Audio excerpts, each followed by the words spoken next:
that, which is contraction, and this, which is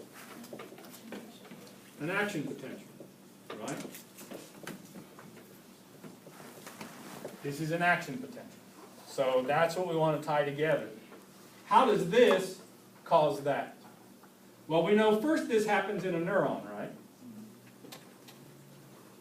And then that neuron releases acetylcholine, and acetylcholine binds to a nicotinic receptor, which generates on the sarcolemma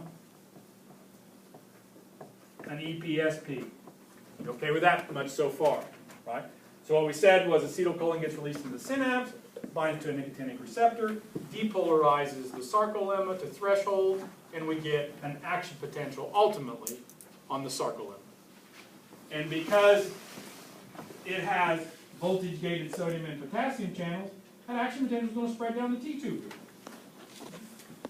Now, what we need to have happen is that the action potential in the T-tubule triggers a release of calcium from the SR.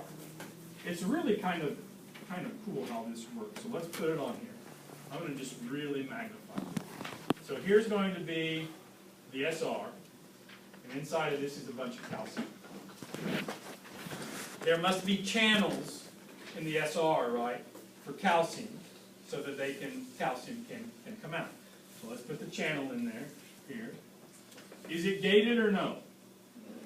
Yeah, must be gated, and at rest, the gate must be closed. Now, this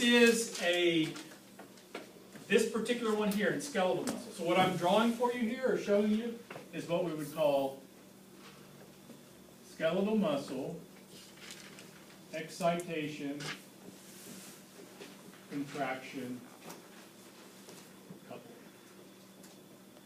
Skeletal muscle, excitation, contraction, coupling. Excitation, the action potential. Contraction, power stroke cycle. How does the action potential cause power stroke cycle? So I'm going to give you the name of it. Well, I'll give you two. I'm going to describe for you what it is. It is a